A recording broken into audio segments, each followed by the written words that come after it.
Ruoth opake nyikwa Ramogi, erokamano ahinya kuom keto Ramogi TV kaendi une wang' saa chenro mar duol en kidienje ariyo. Mokwongo wang'iso weche manyien mosebedo katimore pacho ka. Mar ariyo to wadhi go mbaka gi Charles Owino. Charles Owino en jawach machon e lo obila kendo en jakanyo e Kenya Kwanza bende. Gimomiyo wadhi go kode mbaka, chenro mar sirikal osebedo ka nigi ng'etni moro. Tiro joma wacho ni ok giwuo maber, gikiero wach ne oganda. Koro penjo mopenje niya, pogruok ne kanye e kind wacho adieri gi kiero wach. To jotend migepe onego bed ni wuoyo nade seche ma giwuoyo oganda. Mane mbaka mobro goyo gi jaduong' Charles Owino e chenro mar kidieny mar ariyo mar chenro mar duol. Sani to bro kelon weche manyien. Anto nyinga Trevor Ombija, janding'o panga jonyakach dendo Ombija taya, nyakwar guok kocha pesa. Magi weche manyien ma wan go. Mibadhi mar chiwo hola marudi ka duol matayo tudruok e pacho ka oketo Ezra Chiloba kama tek. Migao mar arita koro yango ni fuongruok osebede chenro mar chiwo boke mag wuoth kata passport. Tukaja tukashuhudia mwili hauna kichwa, uko tuputupu. Ringre miyo moro kwany Mombasa ka wiyo chodo oko gi ji ma ok ong'e.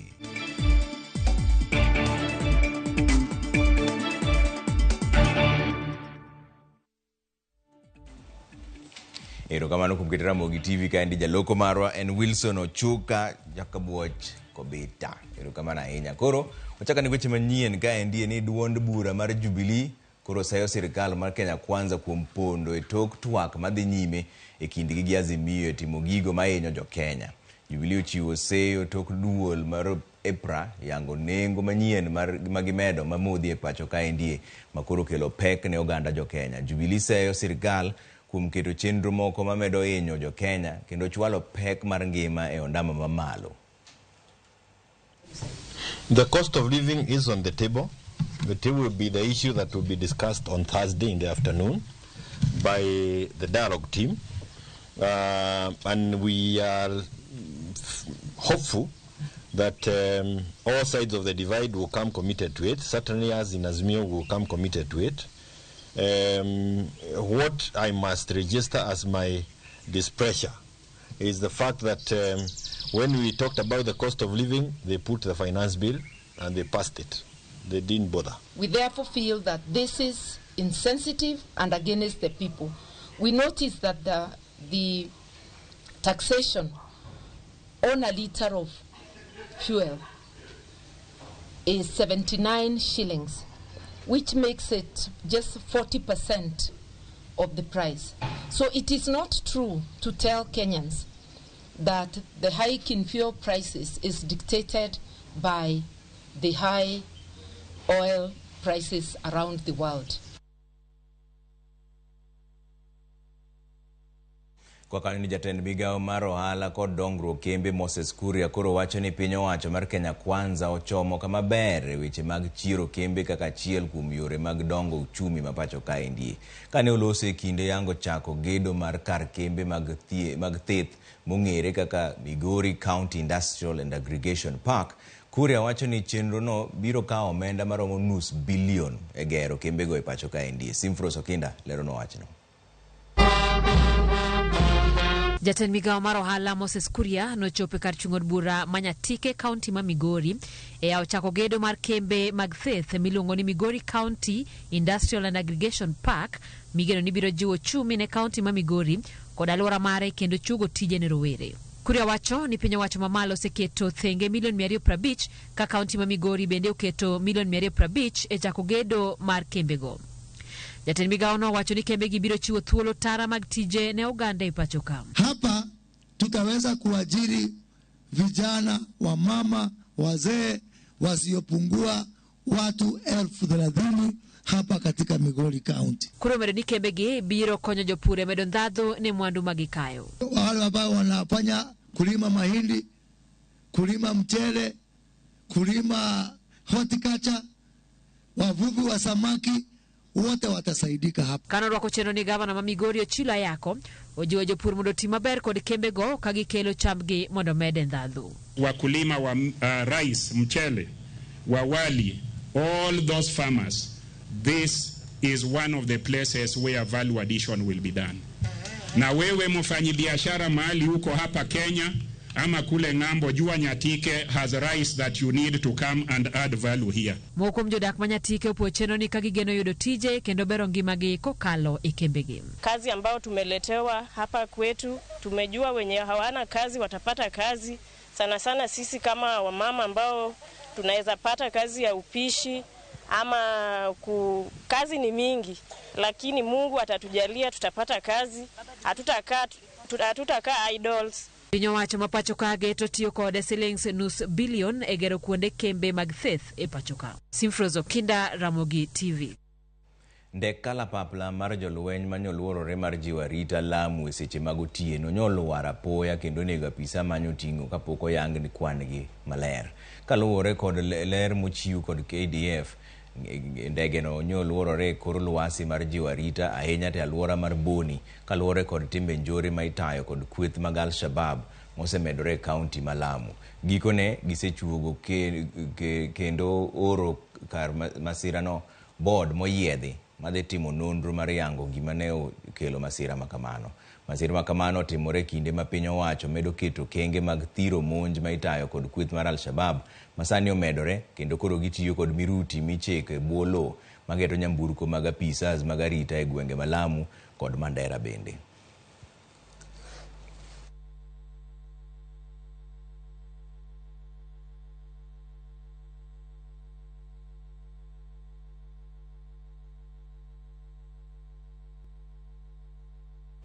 Jodak e gwenge Mashanzu ma Mombasa kawuono bedo gi buok bang' yudo ringre miyo maonge wiye kojwang' e bungu Mashanzu. Kaluwore gi jakom joriemb boda e alworano, ringre mag chich ni ne ojwang' kanyo bang' ka nonege kamachielo ne ofweny gi jokwath mane dhi kwayo jambgi e bunguno eko. Gidwa ni wuon puodhono okaw okang' mar gedo kanyo, kok kamano to chiele, ni mar mano ok masira mokwongo mar nek motimore kanyo endo. Obila otero ringre Coast General Hospital ka nonro kachiel kod menyo mar wich bende dhi nyime seche mowuoyene.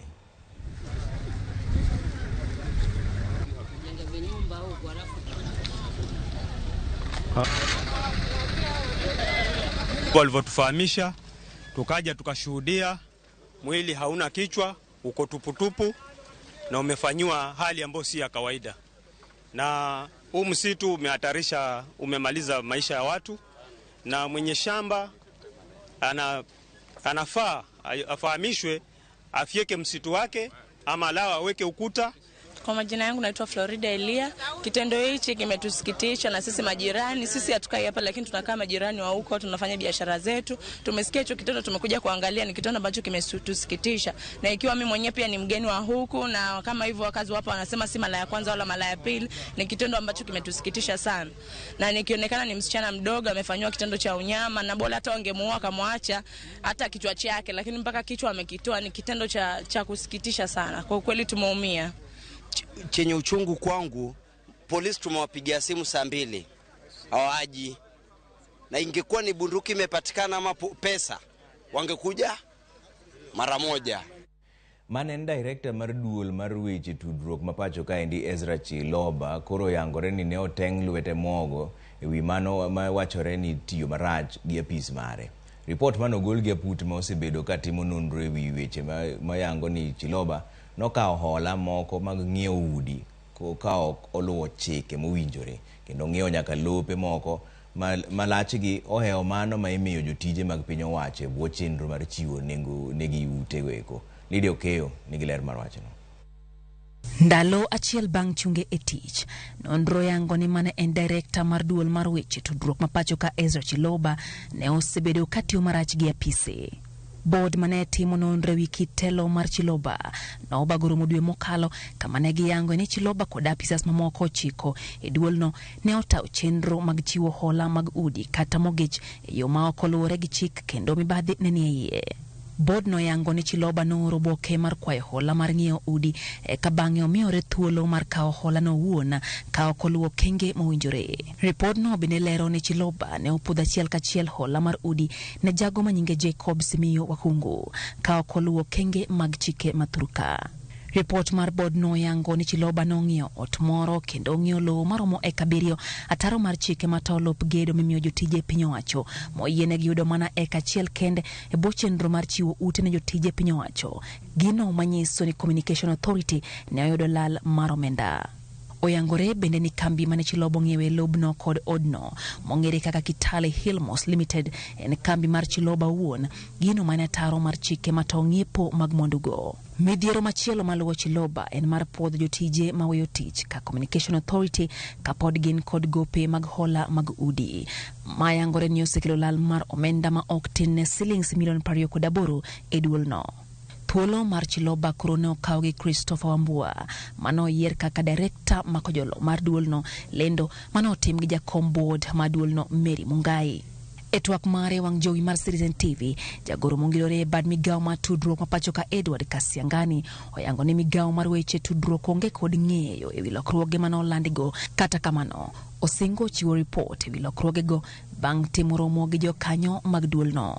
Our job in government is to make sure that public funds are spent for the cause for which they were meant. And we are doing that through this oversight authority. So once they give me the advice that the conclusion of the oversight has reached this level, then I will call a comprehensive, I make a comprehensive report on that. So I'm thinking that the best way to look at this is to make sure that you understand the role of the board. And I'm sure they have done anything they are doing in the best interest of the country, because they know the reasons why they are put there and must obey the law. Chiloba no kawo kuom director maduolno higa mar 2021 e dwe mar 9 kama no kawo kar Francis Wangusi mano osetieko thuolo mar telo mare.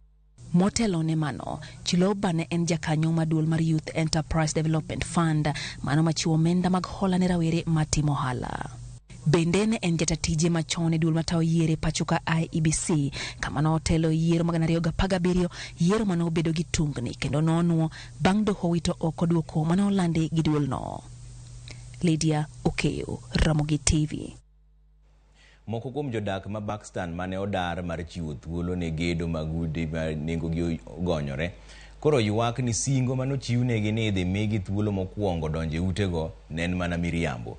Kaka jafombo mar Mombasa Georgia oko leronwa, ma en bang' jaket mwandu mane gero utego tieko chenro mokwongo mar gedo kendo chiwo thuolo ne wegi mondo donje udigo ma ok jomone osengnegi. Gikone to koro chenro mokwongo mar gero udi ma Buxton Point mikoni nengogi ogonyore kendo ne geto jogo mayutogi ni piny koro orumo. Jogo mane onyiewo utego koro nomi thuolo mar rango alworano kaka chalo kendo donje e udi 584 moserumo e chenro no mokwongo. We are under the umbrella of the affordable housing project. I'm sure you've seen there are many developers who are building across the country, but we are proud to be the first private developer in conjunction with county and national government to hand over 584 units to their buyers. Phase 1 bedroom ilikuwa 2.3 million. 2 bedroom 3.6 million and 3 bedroom 4.7 million. I'm one of the homeowners of Buxton Point in which leo ndo wametualika kufanya hii fund day and I'm so impressed with this place. Kata kamano, ywak ne onyiedhore kind jogo mane odar kanyo mondo miyo chiw thuolo ne gedo mag utego mikoni biro bedo 2,000. Gikoni singo mane ochiwnegi mar chulo pesa mane piny dwe ka dwe ne oduogo lokore, gino mane ochiwo thuolo ne jogo mane kod nyalo kende nyiewo utego. Sisi alipoleta huu mradi alisema ni affordable housing, ambako sisi kama wananchi wa mapato ya chini ilikuwa tulipe 6,000 ama 5,000. Sasa hapa katikati after kuandikisha na agreement anatuandikia mortgage. Sasa mimi mwenyewe nazungusha nguo, nitaweza ku afford 49,000 per month for 25 years. Is there any affordability? Mkataba tulikuwa tunaambiwa tutalipa 6,000 kwa muda mrefu nyumba iwe yetu.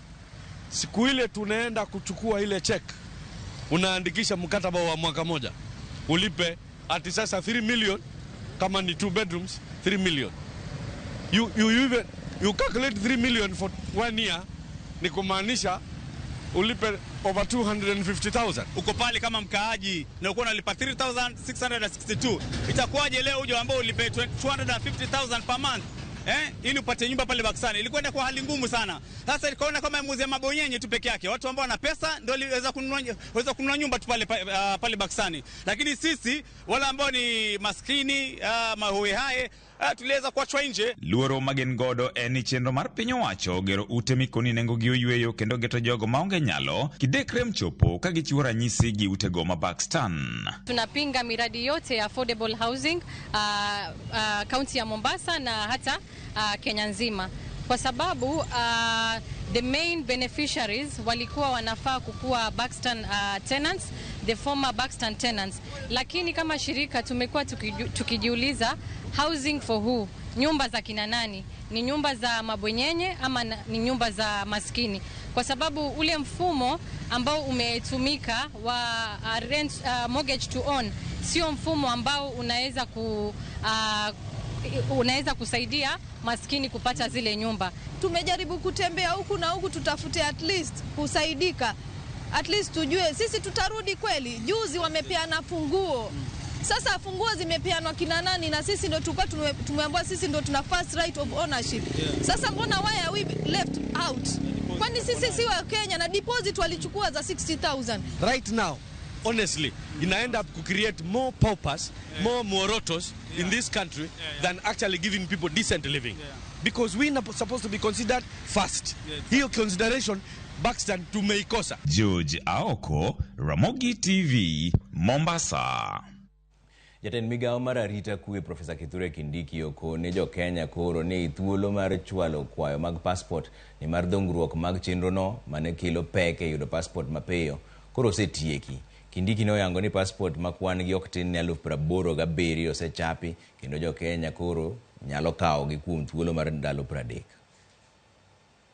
Every Wednesday starting tomorrow, all the applicants who must collect their passports the following week after the expiry of the notice, we will treat the uncollected documents as uncollected goods, and therefore we will withdraw and dispose of.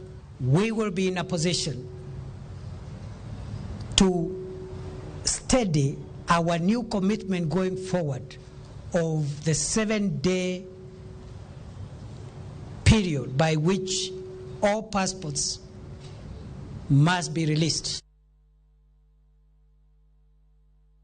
Mar Kenya Kwanza osebedo ka yudo seyo e weche mamoko kuom jotend migepe osebedo ka bolo ne jopiny e kinde ka kinde. Mopogore kod piny owacho mokalo, jotend migepe osebedo ka golo chung mopogore gino ma oseweyo jopiny kod penjo ni to ng'ano ma wacha dier.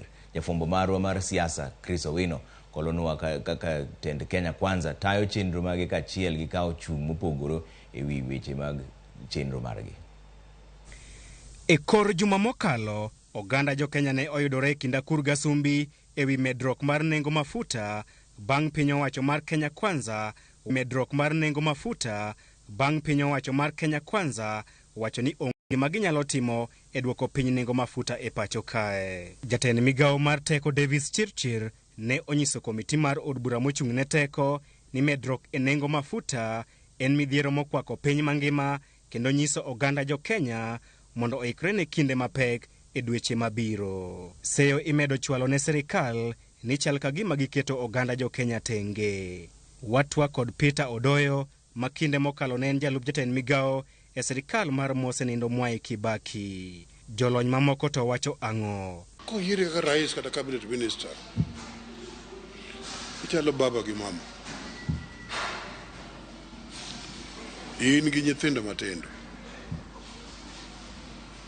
onge chiwo tango lwete de nyithindo matindo aonge pesa chiemo. Omiyo ng'ato kosebedo rais ma Kenya kendo osebedo minister ma Kenya ok dhi tangri ni mano wacho kateo mshahara ticham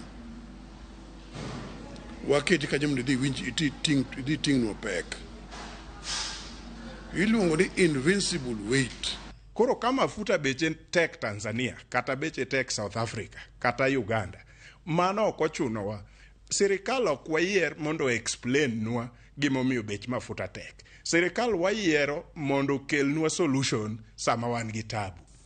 Weche ma ipuso kod jotelo mag migepe bende osemiyo oganda jo Kenya penjo mathoth.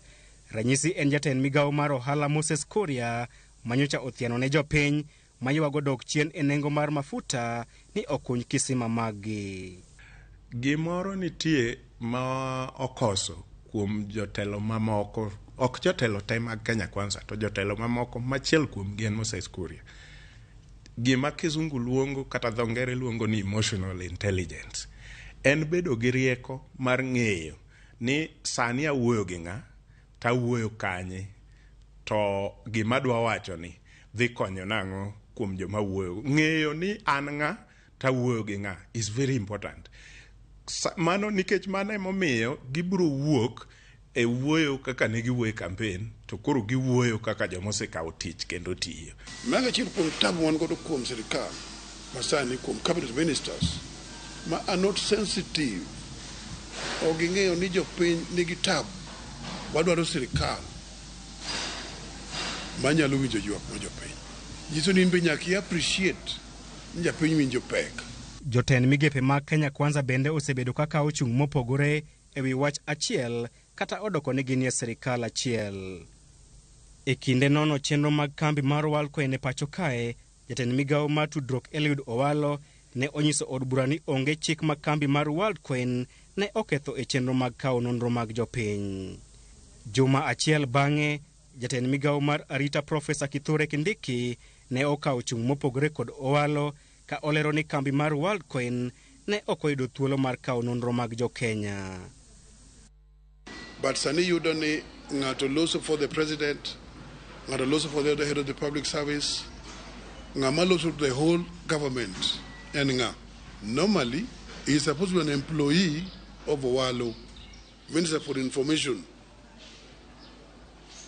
Ma for the lack of somebody else, not only go lost on behalf of the whole cabinet and Owalo. And it's about information.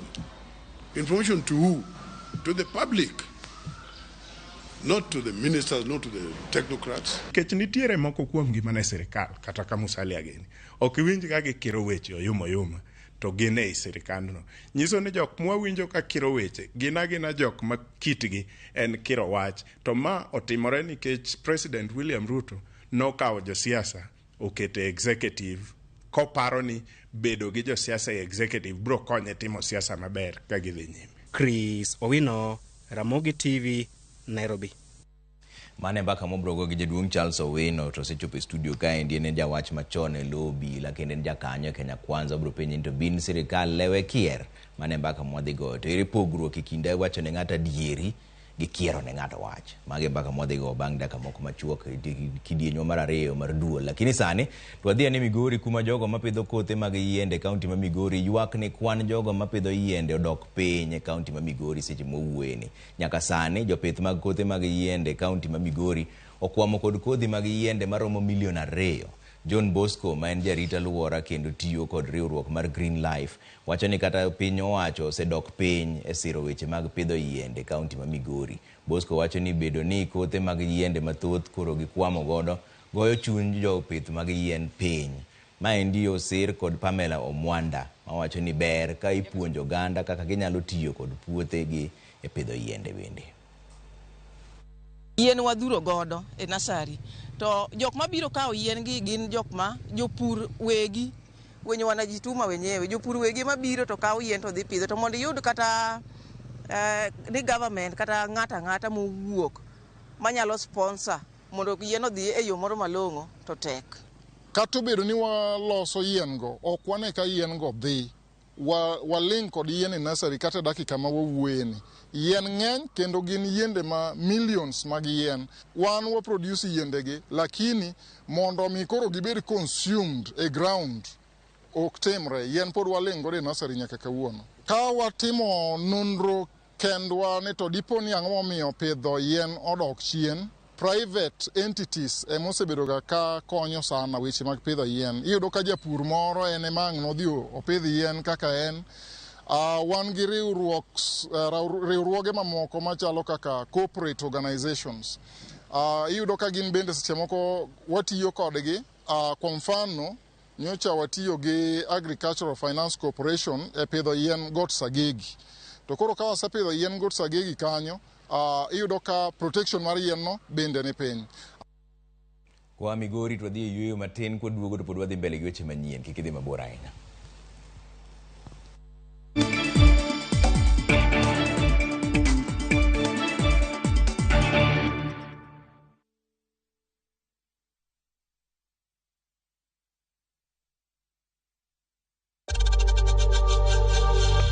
We know times are tough, so save money by buying airtime from M-Pesa to any network with zero transaction fees. Dial *487*2# and get your airtime PAP with zero transaction costs.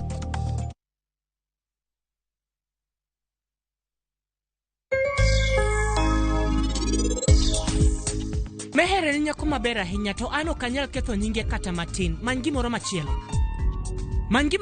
akwai. Koro in Mehere ni nyako maber ahinya to an ok anyal ketho nyinge kata matin. Many gimoro machielo akwai. Koro in neno ni ber kiketo ngima mar owadu kama tek. Yaye Helen, tigi wi. For KPLC tokens, Bela charges only on Airtel Money. Dial *334#. Select Lipa na Airtel Pay Bill, then select KPLC.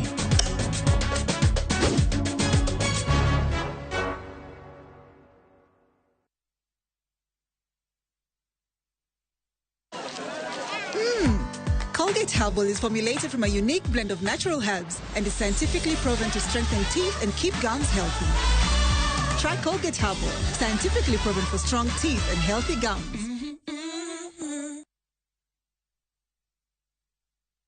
Nunua KPLC tokens, Bela charges only on Airtel Money. Dial *334#. Select Lipa na Airtel Pay Bill, then select KPLC.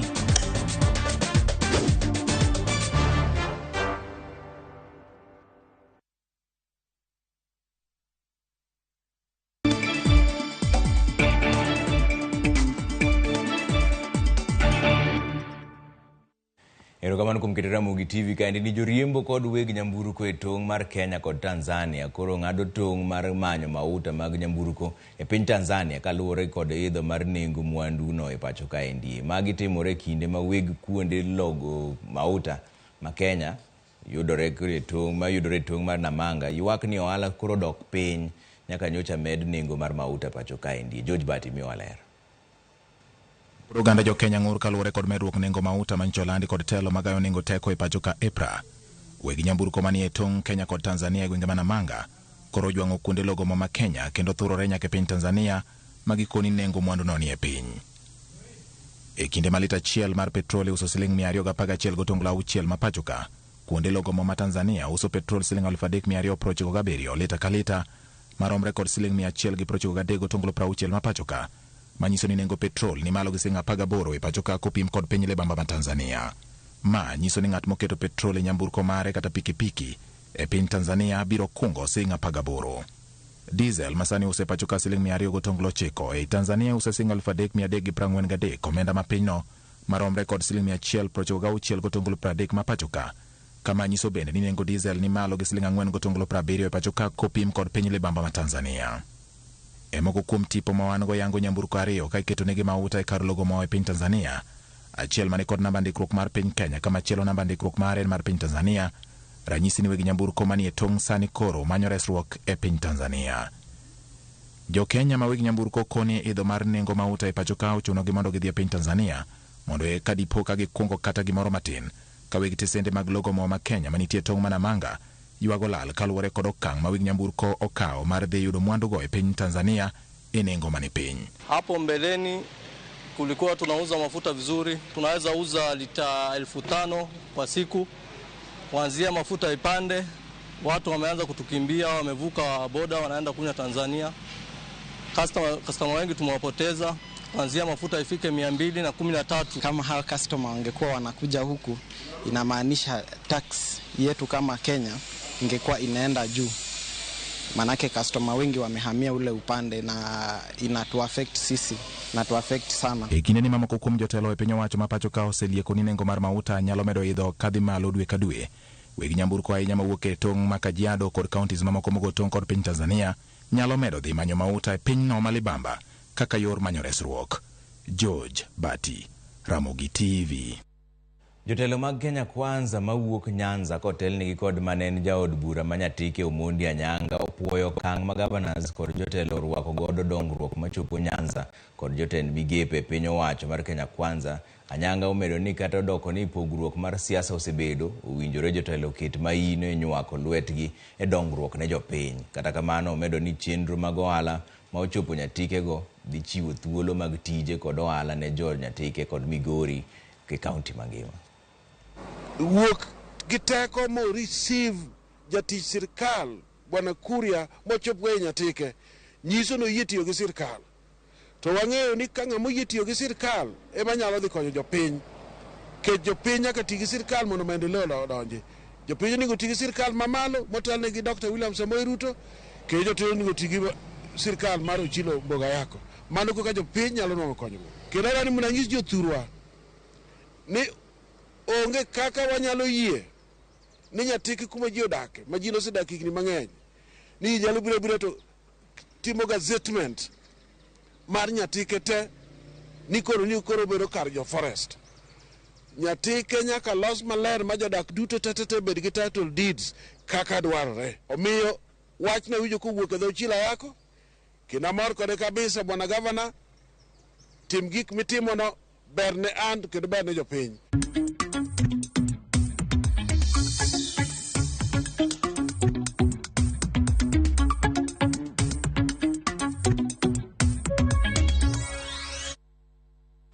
Donjane weche mag ohala ni weg matatu mating'o jowuoth e kaunti ma Homa Bay kawuono lando meto mar nengo mag wuoth e apeyni mopogore kaluwore gi nengo mar modhi ma sani koro idho pacho kaendi. E twak margi gi Ramogi TV e bus park ma Homa Bay, weg nyamburko go mating'o jowuoth go koni sani ochunogi mar medo nengo wuoth nikech gihinyore nyaka ne med nengo mar mauta. Kokalo e riwruok margi mong'ere ni Homa Bay County Matatu Owners Association, giwacho ni gidhi medo nengo wuoth gi siling 50 kuom route ka route magitiye. Bende tend riwruok mar jo bodaboda e kaunti no okoni gin bende gisemedo nengo mar ting'o jowuoth e boma ma Homa Bay mong'ere kaka town service kawuok siling 50 nyaka 70. To nokwayo the concerned ministry, the concerned department ni in as much as fuang'eyo ni fuelo dhi malo to waketi gimoro ma reasonable enough mok bi enyo japiny ma kawaida. Omiyo fare ma ruta adek mwacho gendi wabro adjust gi at least 50 shillings on top. Kamnyo dhi gi 800 wabro keto 850, kamnyo dhi gi 900 gi 70 wabro keto 1000, kamnyo dhi gi 500 wabro keto 500 or 600 thereabout. And one of the representatives mag drepe ma kanogol kaluwore ka sani bech fuel chalo ne yo sako bedo piny mong'iyo no nego med fuel gi percentage bro mathin. Koro pasade mano gol gisegol ma fair table kwayo mokwongo bro kwayo ni each and every gari mora mora maringe routes mowuoyego obed gi fair table mogol gi SACCOs go ma Nyanza region. Mar ariyo en medruok ne mowuok e sirkal mamalo kaka wan job operators gima SACCO timo wakete ure tim mane yo mowinjore kaluwore gi luor mowinjore mantiere.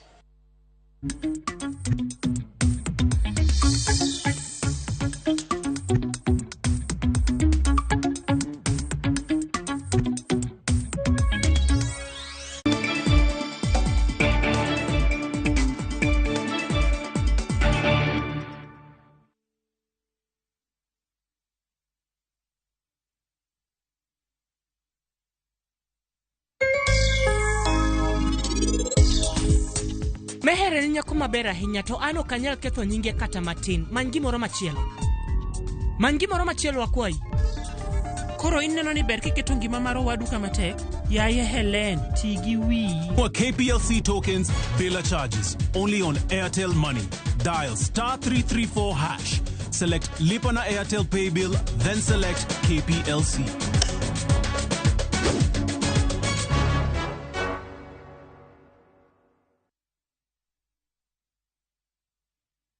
New Stay Soft Addict Concentrate. 1.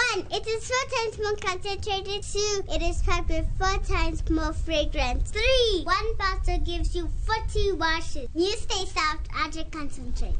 Also available in convenient sachets.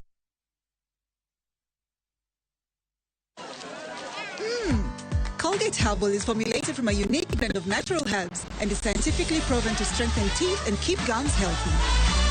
Try Colgate Herbal, scientifically proven for strong teeth and healthy gums.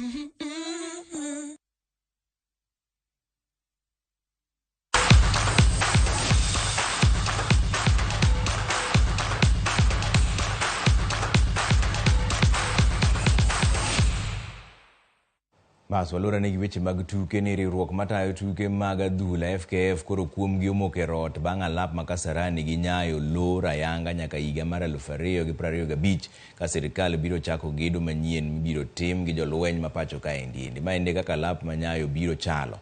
Alabno biro bago tugo mogik tarik 26 dweni e kind tim mar Harambee Starlets gi tim mar Cameroon. Tuke tielo mar ariyo mag mano magmanyo tiko mar tuke mag pinje Afrika. Alap manyayo no yaw higni 2 mokalo bang' sirikal mar Uhuru Kenyatta timo gedo makare kanyo. Tado manyien bedo keti, ibo med kar bet mar jogo momi luor, to kar loko lewni be ibiro ketne jotugo me kendo e alap migero manyien mar nyayo sani. Alap makasarani bende biro bedo gi tado manyien, pewe 2 mag timo orako, medo taya mar gengo gigo ma ibiro tim gore alap ma Kip Keino Stadium ibo Eldoret ma bende ibiro ger mar tingo dhano maromo 15,000 actively and to the required standards.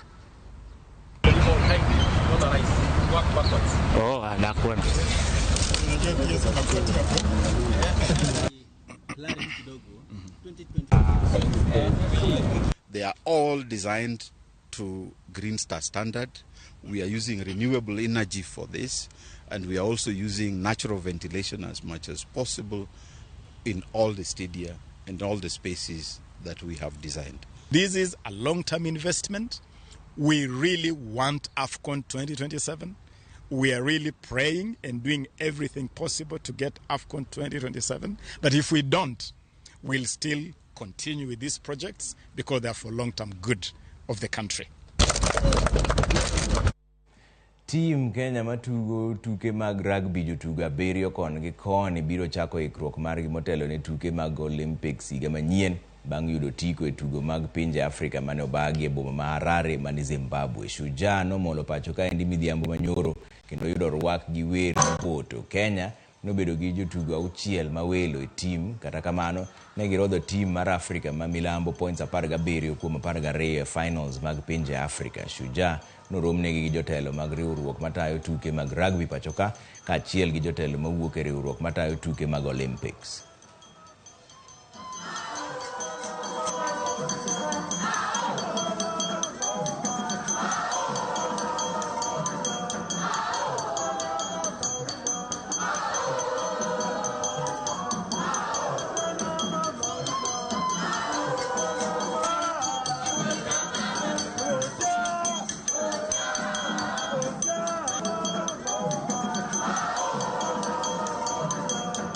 Qualifying is just the easy part.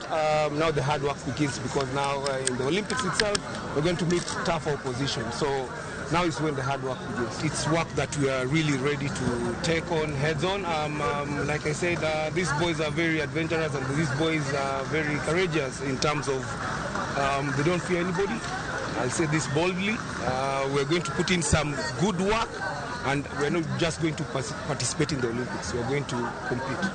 Continue having our commitment to work very closely with you, to collaborate with government so that we can get this team prepared the best way possible with the support of everyone. As you take your 10 days rest, as you come back to train, we are completely behind you because our commitment is always behind the team before the start line.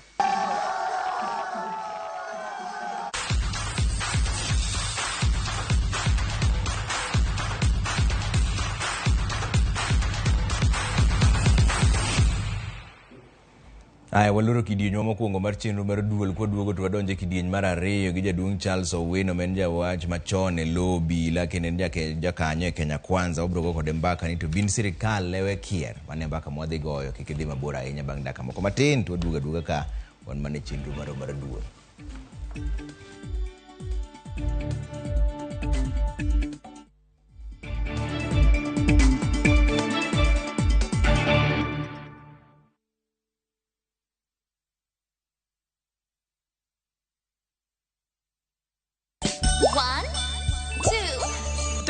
Let your kids enjoy some ABC's shapes, colors, and numbers through a fun-filled animated songs and stories in Baby Hazel Nursery Rhymes.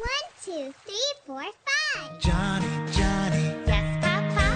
Eating sugar. No, Papa. They get to learn how to sing, to count, and many more lessons to learn. The horn on the bus goes beep, beep, beep, beep, beep, beep. Find all this excitement and awesomeness of Baby Hazel only on Viusasa. Dial *487 *1# or visit viusasa.com to renew your subscription.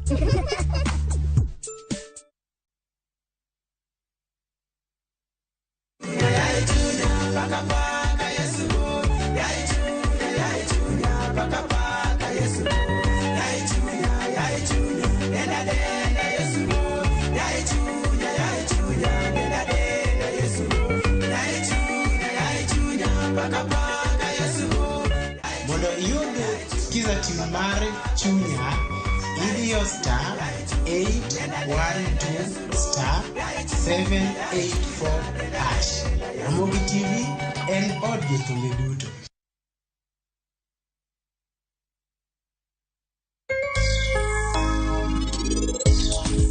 Anakwai ni mondi wach ne Nyasaye niya, oduog jonyuolna, eka mondo wabed kamoro achiel. Adwa ni mondo ichop kanyo piyo piyo. To wang'ni ok adwa winjo gimoro marach notimore. Neuru ng'ani, neuru. Ng'ieuru maber. Sani en odwa puonje kaka an onego abed gi luor. Wuogure dalana. Rit koda. Sarab. Ng'onna. Magi tang'o. Mehere ni nyako maber ahinya to an ok anyal ketho nyinge kata matin. Many gimoro machielo.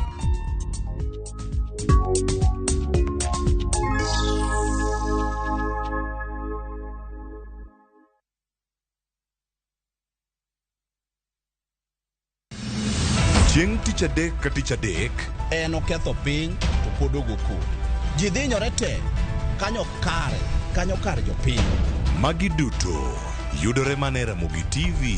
Yani ene ubiro ga bora ne ubiro to otengo abiro timo numa gima abiro timo ok no timo jo Kenya bu usaul gi wund ma pile buch jopiny. Nitie kuonde moko bende japiny mano golo lo mondo los go kembe gi eki ni sani koro kembe go eki ibro usi maduonde japiny ok uwinji e od bura miluongo ni parliament. Nyinga Trevor Ombija, Jandingo Panga, Jonyakach Dendo Nombija Tai, Nyakwar Guok Kocha Pesa. Tich adek, sa adek otieno. Kik bari.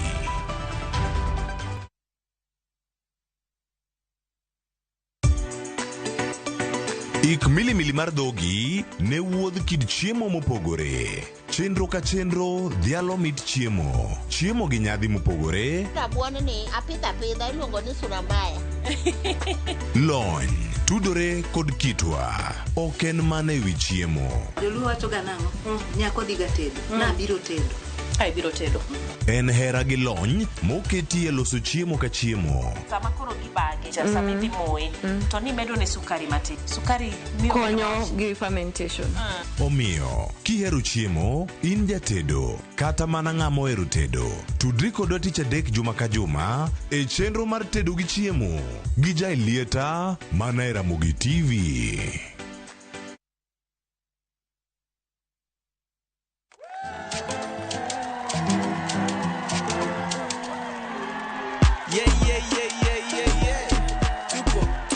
Tupo fresh, tupo sight.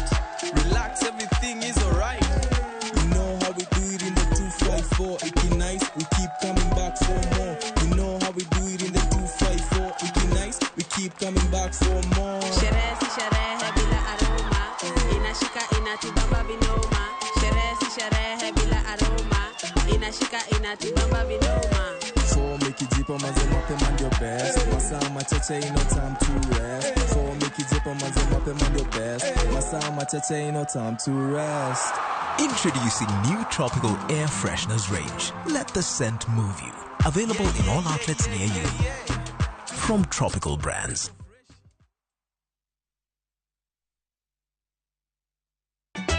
Ka osiep motegno kod johort moherore ritore. Yako chia. Hey. Timondo ndisori. Wayudo ng'eyo tonggi. Ipani akia gik mitimoga. Uro wengi donje matusi na ukweli donge. Yud mor e ngimani kokalo e gik matindo. Udogo shwag wende musajakadala. Justice for all. Miane ngima nyar kochia kod osiepene kachiel kod joodgi. I am busy. Gima ruotho miyo kana wene jachien. Sama giromo gi pek mar ngima, joot kod osiepe. Nyasaye neno gi wang'i ma ok opimni. Akwaye ni mondo imak tie jakaribu to kopuodho tilew chunye. Ok ginyal weyi ma ok inyiero. Nyakucha irachna e joga. Koka ite to tegore mana ka ita puoyo maniego. Nyar kochia. Tich abich ka tich abich, saa 1:55 otieno. Mana e Ramogi TV.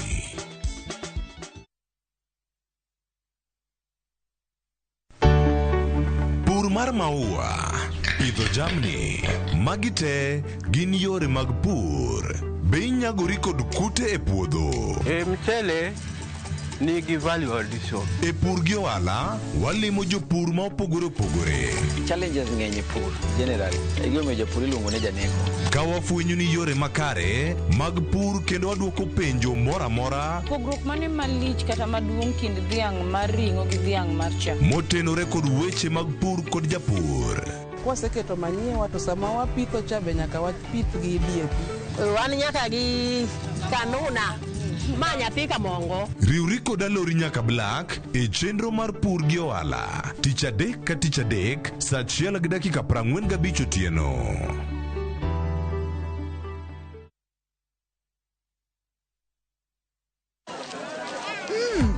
Colgate Herbal is formulated from a unique blend of natural herbs and is scientifically proven to strengthen teeth and keep gums healthy.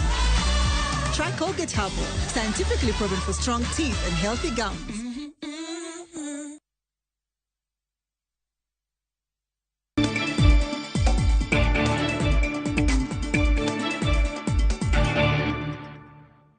Kora mogiro kama na kuom keto Ramogi TV kama kidieny mar ariyo ma chenro mar duol mae kama wagoye mbaka gi jaduong' Charles Owino manen jawach e lo obila machon lakini sani ten jakanyo e Kenya Kwanza. Ero kama na kuom miwa siche gi jaduong' Owino. Ineno ka tie joma seyo sirikal ni leo gidwa kier mok ber. Yie gi wach ni koso ntiere miriambe wach ni. Gima timore en ni wuoyo ma sirikal idwaro ni sirikal wuoyo gi dwol achiel. Ji nyalo wuoyo mang'eny e sirikal kaluwore ni iwuoyo e migawo mane. Mokwongo e wach mar sirikal gima nyaka ji ng'e ni sirikal en tich mar jopiny. Tich moro amora mar sirikal ok en siri. Kata kigero ndara thuru ok en siri. Kata kigero osiptal ok en siri. Tij sirikal iwacho gi dho kisungu ni government work is public work. To sama en public work kin kod kaine sirikal mar demokrasia kaka marwani. Tiluonge ni sirikal mar jopiny kuom jopiny. As government by the people for the people. Nyiso ni weche ma sirikal gimoro amora ma sirikal timo. Oripo bed ni sirikal nyiso jopiny mae gima gitimo kata mae gima gipango timo. Koro luwre gi migawo ma ng'ato wuoye. Wan gi gimoro miluongo ni cabinet. Kama wanie gi president, wanie gi cabinet secretaries. E cabinet kanyo, ko wach moro ma ji owinjore i cabinet, kata kopo na achiel kuom members ma cabinet go ok oyie gi wachno, to timo gimiluongo ni dissenting opinion, but kaburo loye ni majority o decide ni mae gimidhi tim, to kowuok oko, to wacho mana gima nende ji owinjore ang'owa e cabinet. Ok onyal wacho wach ne mopogre gi moro. Iluongo ni collective responsibility. Mako temo wacho wach mopogre gi gima ne ji owinjore cha, to chik dwaro ni mondo gwe tao, mondo owe tich. To president mar piny e chief spokesperson mar piny nwach masirkande. Ministers bende nigi thuolo mar wuoyo e migape mag gi kaka ministers. En mana ni giwacho wach adiwa achiel kaka ji owinjore. Okibot wach, okiba wach, okiwach gima opogre gi gima sirkal dwaro, policy mar sirkal. To jatich sirkal mora mora, jatich nanga mar sirkal mora mora, obed jatich sirkal ma japuonj, obed jatich sirkal mabiro puonjo ji pidho cham, jasirkal moro amora kama owuoye to wacho mana policy mar ang'owa ma sirkal. Obe koro en jawuoyo e lo sirkal. So gima duong' ahinya e wuoyo ma sirkal ni sirkal oripo wuo gi duol adi achiel e weche ma sirkal osewinjore ni ji wacho. To sama ineno ka sirkal ji wuoyo gi duol mopogore opogore, mano ok en policy mar wuoyo ma sirkal. To koro ang'o monego timre kanyo, nikech gimomiyo penjo ni nitiere jatend migawo mar weche mag ohala mancho kiero ne jo Kenya wach konyisogi ni bech mauta oidho kuonde te, in gi yawoni moro to mondo ikony e mafuta. Mano be en wach mani kare. Ing'eyo ni chiro ka chiro nyaka inwang' janeko man kuro. Mano be manyalo bedo margi e kabinet kanyo. To mak mana ni timo makosa to krach, nuoyo makosa e marach. Nyalo bedo ni dhoge no kier kaka ng'ama dhano, lakini kochako nuoyo monuoyo to mano koro nyalo kelo rach. Ang'o ma koro nyaka timre sani, nikech koro nitiere joma seyo sirkal ni giketho gida kier mok ber. Seche ma koro ji hinyore, in kaka ineno isebedo ng'ama jawach. Seche ma e dala weche tek, baba gi mama onego beni wuo gi nyithindo nade, ibedo mager kosi hori. Luore nitie sa gero to nitie sa horruok. Luore gi kaka ji winjo wach. Inyalo wuoyo gi ji e yo maber to ji ok winj wach, koro inyalo golo kinyo kata gero. To kinyo kata gero ok onyiso buto wach kata wuoyo ne ji marach, ok en kamano.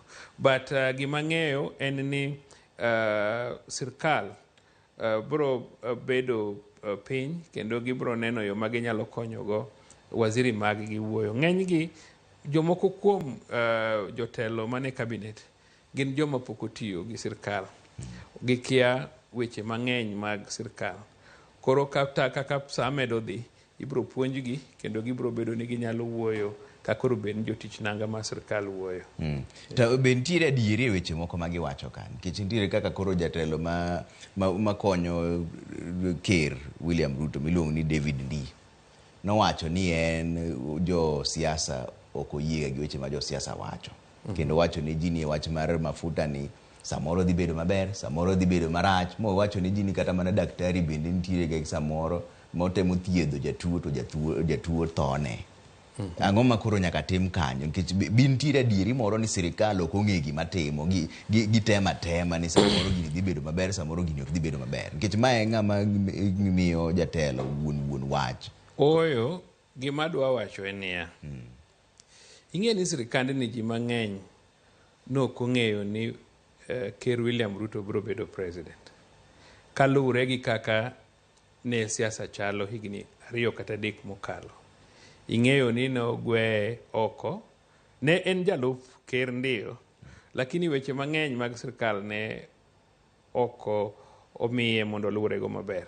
Mar ariyo, president mane nitiere ne support jatelo mar opposition mondo bed okaw kare. Bwana ni nok bed supported.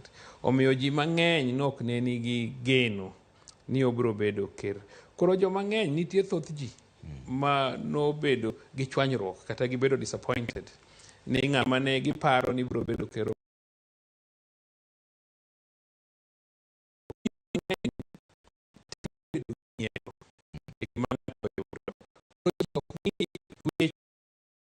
Kaka wacho be ni bedo. Adwa nyisi Trevor ni bei mag gik moko e pinyni onge chieng' ma gik moko bechgi noduog piny e piny mangima. Kaka piny medo dhi mbele to bech gik moko medo dhi mbele. Ineno gimoro kaka mafuta. Mwawacho ni mafuta ni king'iyo higa 70 kata higa 63 jadi mo nigi mitokni Kenya ka kata jadi mo nigi mitokni e piny mangima kata factory adi mane nitie e piny mangima. To population mar ji e piny mangima ne en adi. Nyiso ni demand mar mafuta odhi malo kaluwre gi population, kaluwre gi geche, kaluwre gi factories mantiere. And samora mora ma demand mar gimoro dhi malo to pesa ne nyaka timre nadi dhi malo. Kata ne bed ni jatelo mar opposition ema ne bed ker higa mokalo, to pod bei kata kaka mag mafuta gi ne pod dhi adhiya malo. Pogruok mar higa moro cha kane Uhuru nitie gi sani en ni ne nitie gima sirkal noketo miluongo ni subsidy. Ma kata ka mafuta ne en siling 200 to sirkal chulo 60, koro japiny nwang'o ka en 140. Koro paro ni bech mafuta en 140. Tadieri bech mafuta en 200. Gima ne konyo ne en gimiluongo ni subsidy. To be inya nwang'o ni sama ne sirkandi ni obiro to sirkandi onwang'o ka subsidy mane sirkal moro chochiwo no gichulo. Koro kendo sirkandi ni ochako timang'o chulo subsidy. To sirkal ma be mane wan go be nokawo gope mang'eny. Gik mang'eny to gitimo mabeyo, yore otim mabeyo, oger port ma Mombasa, Malamu, gik mang'eny ma sirkal mokalo cha notimo mabeyo. Lakini ne wakawo gope mang'eny ma nyaka wachulo. Go marwa, siling marwa iwacho ne en 18 ewi 100. Nyiso ni pesa te mwachoko 18 ewi 100 oripo benie machulo go. To higa mabiro wabro bedo pesa mane wakawo mar Eurobond bro bedo ni koro omachua idwaro ni mondo wachul. Koro dhi tero gopwa dhi bedo 25 ewi 100. Nyiso ni wadhi hingo siling marwa gi percentage mar 7. Bas mano nyiso ni demand kata mana mar gine pesa mwachulo ng'eny. To demand mar gimo kaka mafuta king'iyo bech mafuta e global market e piny mangima ineno ka bei otimre nade odhi malo. Mano nyiso ni king'iyo maber to gik moko bech gik moko pod bro medo dhi mbele. King'iyo bech mafuta higa 70 manonyuola bech mafuta ne ni piny. Kochopo higa 75 odhi malo, 78 odhi malo, sani be odhi malo. Anyalo nyisi ni higni 10 mabiro obro bedo kata malo. Koro penjo en niya, watim ang'o mondo bech ngima madhi malo ni obed maber. Mano be gima dhi en kech ng'eny ji wacho ni sirkal ok onego bed ni nyisowa gik momiyo bei oidho malo, onego bed ni nyisowa ni ang'o ma gitimo mondo mi ji dhano oresre. Odak maber. Abro nyisi. I continue gi mano. Gima timore en kama.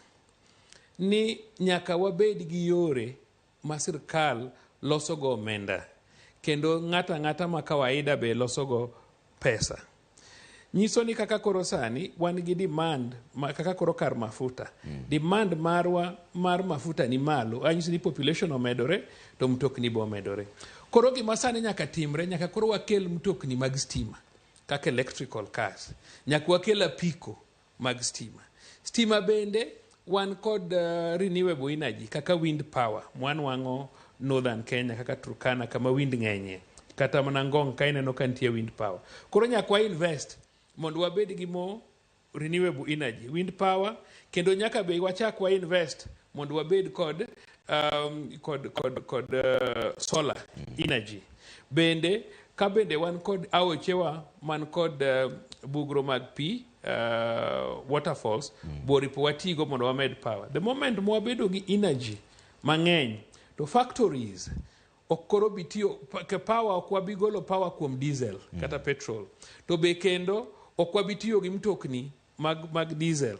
So kama no nyalo timre e higni 3-4 mabiro wabed gi mtokni mang'eny matiyo gi stima, apiko matiyo gi stima, wa invest wabedo gi wind power.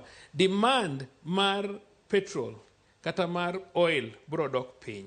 Pressure mabende wabedo go e demand mar foreign exchange be bro dok piny. Mar ariyo wabro timo nang'o? Idwaro ni thurwa ne wapidho pamba. Ibro dwani mondo kendo wachak watim ang'owa? Wamed pidho pamba. To kwa pidh pamba to wauso pamba maro. Wapidho pamba to asto koro waloso apparels mawa. Wa finish our products. Waloso lewni. Asto lewni gi kwa se loso e factories waka create employment. Mwach sani ji mang'eny onge tich. Moko bende wa export mondo wamed earn foreign exchange and more money. Gimoro kaka pyrethrum no tho. Sirkal temo mondo reinvest e ang'owa e pyrethrum. Mondo pyrethrum ni ko chako bede walos pesticides, walos insecticides, wa export finished products mondo wabed gi pesa. Omiyo bende wamanyo ways and means mwanyalo bedo go jo mwandu mondo wabed gi pesa mondo wachul civil servants maber. Kidhi kata mane wach mar mogo thurwa. Nyocha higa mokalo ne wachulo siling 7,000 fertilizer. Sirkal okonyowa moduogo 3,500. Higa ni to koro nyocha obiro 2,500 season masani mar ariyo ni. En 2,500 to kendo ng'eny obed available ng'ato ka ng'ato yude. Nyiso ni ka ji opuro maber to hawa be ber ni koth ochwe maber. Mano midwa ni mondo wa improve on technology even on irrigation. Idwa ni nyalo pidho kata nus eka kata 1 eka. Tinyalo kata sombo pi ka en oro mi ole mapod inwang' ang'owa harvest mari.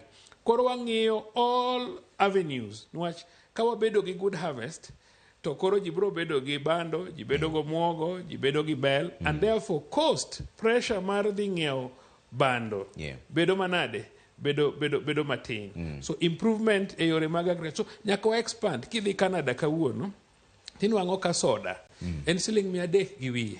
To kata mana Kenya kata ka soda en 30 kata 40. To kidhi Serena to wan go mija wamadho soda mar $100. To kwadhao nwach seche moko ne wan go omenda motimre nade moromo. Omiyo gima important en ni sirkal nyaka ng'i yo ma yuto mar japiny nyalo dhigo malo. Mane mimi ineno ka sirkal obiro gi gimoro kani hustler fund. Idwaro ni mama ya kawaida onyalo yudo chakre $500 nyaka maximum $30. To kagitomo cooperative mar ji 10 to be ginyalo yudo chakre $20,000 nyaka $1,100,000.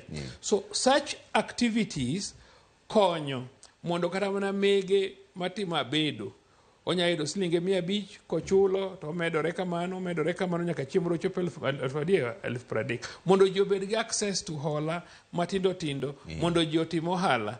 An kana campaign thurwa kana adwa bedo governor nanyiso ji ni adwaro ni mondo ji obed gi pesa ofuko to ji obed gi chiemo ang'owa e mesa.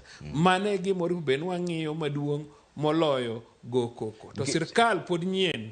Yes. Nikech mano be gima ne timore ka nikech Azimio nomiyo sirkal D-. Yes. Kowacho ni sirkal oserem chopo singo margi. Iwacho maber ni nitiere gi chenro mag keto mabiro biro mbele ka mabe pogetemo lakini biro mbele ka. To ji to hinyore sani. Mae seche ma ji ninde kech, mae seche ma bech mauto idho, mae seche ma ji school fees obaro ndas. Ang'o mitime sani? Ing'eno meja, gimoro ka gimoro nyaka bedi gi gimiluongo ni program gi policy. Sirkal ok nyal chiewo gokinyi to duoko bech mafuta piny. Sirkal ok nyal chiewo gokinyi to duoko bech muogo piny. Nitie activities ma nyaka timre. Iwinjo. Sirkal mar Azimio mane bedo led gi jatelo marwa Right Honorable Prime Minister Raila Amolo Odinga. E higa mokalo kano ochung' kapok dwe mar 6 kata 7 nowacho ni sirkal kik bed blamed on high cost of living. Nang'o? Nowach global challenges mane nitiere. Ting'eyo ni ng'ama iluongo na jilted love en ng'ama tije tek. Onyalo wacho gimoro amora, onyalo miyo nyawadgi any marks. Nowach odwaro ni mondo ka in opposition i prepare mondo take over government mantiere. Omiyo nyaka keth nying government no as much as possible. But gimwang'iyo en gimiluongo ni patriotism. Ere kaka waduto nowach kata kidwaro bedo president e next term to kinyal hero mondo ibed president e sirkal mopodho.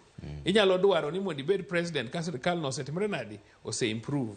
Anyalo paro ka jatelo mar Azimio Raila Amolo Odinga kane pok otimo handshake gi Uhuru nodhaw kabisa ni pesa miholo ni bro miyo wa shida in future. To ka gitima handshake ma gidhi otanda makoro gimetho to gichiemo to gimer kamoro achiel to wachno notimre nadi. Mae tabu ma William Ruto inherit sani. Gope manokaw, policies manok beyo to kwanyal daw. Ma en pinywa. Be ok wanyal laumu ng'ato. Koro wang'iyo ni policies mage mwanyalo keto in place, wanyalo makre nade, wanyalo tiyo karachiel nade mondo wabed gi pesa mang'eny e treasury marwa. Watimo helni wabed gi pesa. For example, kidwa keto stima mondo itigo e mtoka kata itigo e apiko. Mtokni gi nyaka bed imported. Or nyaka gibed assembled ka. Apiko gi be nyaka kel ka. Koni nyaka invest renewable energy. Windmills nyaka invest gine solar energy to gi geothermal.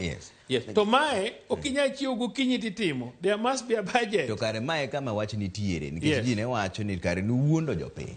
nikech ndalo mane campaign kata jatelo makori wacho Ker William Ruto nowacho maber ka ji te winjo ni keto muma piny ni to bech ngima dhi dok chien kar mane sama nonego nyise ji ni ajoka ma gini dhi yware koda chiegni higni 3 ok en higa achiel ok en ndalo 100 koro ji gi wang' nikech owuondgi. No. Mano en gima jo opposition ema drive mondo apia ni noriambo.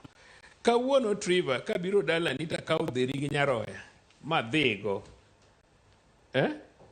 Into ni ing'eyo ni dhiang' gi nyaroya timre nade nitiere. Kichopo nwang' ka dhiang' onge, nyaroya onge, ok inyal nyiedho chak. Nyaka ing'iew dhiang' moro. Ma dhiano bed served monyuol. Are you getting me? Ok inyal wacho ni nyithindi ni nachiko nabro miyo uchak. In idhi ng'iewo puodho gi dala komija. To iwinjri komija ni puodho gi dala nani nigi dhok gi nyiroye. To ka chopo dala inano ka dhok gi nyiroye timo nade? Isembe dhigo. Nyithindo ok nyal chako ywakna ni baba ang' momiyo ok wamadh chak. Ok umadh chak mwacho mija nokawo dhok gi roye modhigo. Omiyo previous government nitie kaka ne gitimo. Treasury ne Ruto nwang'o ka treasury ni nono. No expect no bono ka treasury ni nono. Sama koro donje sirkal ma koro en proper president, koro en gi more information. Ing'eni nya bedo deputy tionge much information e gik matimore e sirkal, especially kogwel weti moketi oko e dho chiel to jitonie e sirkal. Omiyo gik mane William expect no koyudo. But inyalo mana blame after 2-3 years ka gini otimre nadi kosetiyo koseketo all his plans in place. Sani eko kuongo bedo gi budget mare. Budget manyocha president tiyogo ne en budget mano kali dwe mara 6 higa mokalo mane ringo nyaka dwe mara 6 higani. Sani koka William obedo gi budget mare motimre nadi mokuongo. Emomi neno kano dhi for the UNGA meeting America, the United Nations General Assembly meeting America, ni neno kodhi kamiluongo ni Silicon Valley, kama nitie technological teams, kamotingo Google, kamotingo Microsoft, kamotingo Intel gini, ma ne gitimo nyaka ilongo nango ne gini gi some kind of work in that area nyaka gamba sada marwa kagitemo explain ne joka opportunities mantiere kanye mantiere Kenya ka to this country Kenya and country and piny madhako and piny ma blessed no watch 1 year gateway mar Eastern Central Africa 80% mag imports mag Eastern Central Africa kalo port marwa Mombasa. Port marwa magine malamu ma sirkal osekete pesa mang'eny under lapset. En port matut mabro allow mende madongo kabisa biro ka to kokitimo transshipment di South Africa, di West Africa, di kure bro kelo nwa yuto motimre nadi madongo. Omiyo gimo wadwaro en ni mondo wanwang more investors mondo kata mana port malamucha wabed gi reru madhi nyaka Moyale madhi konyo jo Ethiopia. Wachak wabed gi reru madhi Turkana madhi konyo jo South Sudan. Wachak wabed gi reru madhi Kisumu mabro enable goods mondo chop through Lake Victoria mondo dhi gine Port Jinja mondo dhi Mwanza mondo ka possible odhi nyaka Kagera. So some of these investments okinyal timo yodi chengadi. Emomiyo we call for patriotism. Jo Kenya mondo bed gi mora chiel, wawe unnecessary propaganda, wa support sirkal matiyo, asto bange wabrogo gi kogno. Wang'iyo ni to bende gitiyo koso gitiyo. Okay, wang'iyo ne budget kata mi wacho no. Irukuru budget margi mokuonge mobiro. To jo Kenya pod ywak. Ni kata mane budget ni usuru be pod omeda. Kata kawa mana chiel kende kata machielo housing levy. Okata mang'eny mana housing levy ka ing'ado jomo ndiko osara piny. Sani nitiere paro moro ni kata VAT idwa medi wuoga tamala 16 dhi tamala 18. Jo Kenya wacho ni kata kamano ang'amu nu reso gi sani ma piny tekni. Moko medo usuru. Omija gima dwa nyisi en ya treasury ma Kenya no cham motieki. Gowi no kaw madongo.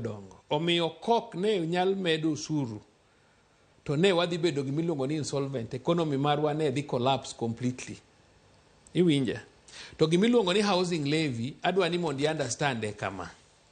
Akiani ni chulo pesa di per month. adwa ni nyisa mondo explain ni sani ichulo pesa adi? Mano bro ngiso ke jiogeni mana tamala achiel gi abich. Wawach ni chulo siling 2,000 dwe ka dwe. Employer mari be chulo 2,000 dwe ka dwe. Ato wakete maximum mane okete 5,000 ng'ama chulo 5,000 dwe ka dwe. To employer mare mane 10,000. Sani no yawe ne na tamala achiel nukta abich mar osachi te. Yes, wawach ni en 5,000. Asto kwa chopo kanya na 10,000 michulo per month. E higa achiel ichulo 120. E higni 10 ichulo $1,000,000, 1.2 million. Higni 20 ichulo 2.4 million.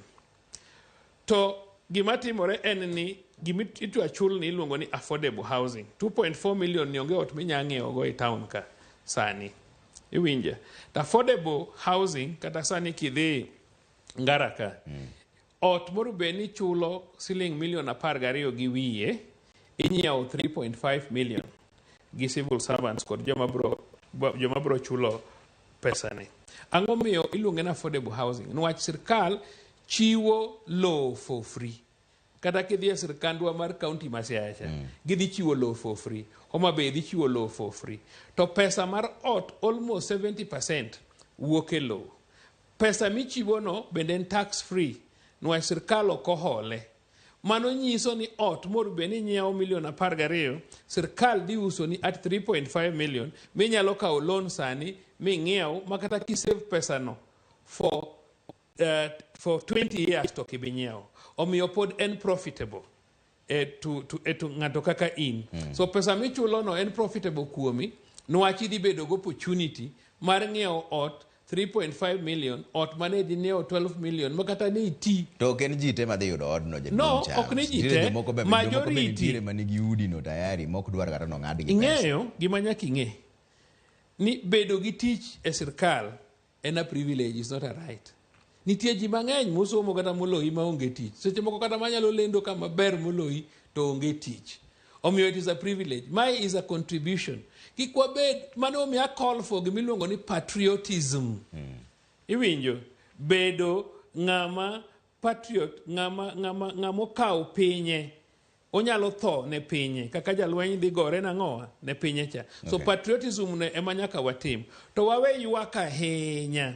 Wang'e gik moko e yo makare, e yo madho msungu wacho ni positive.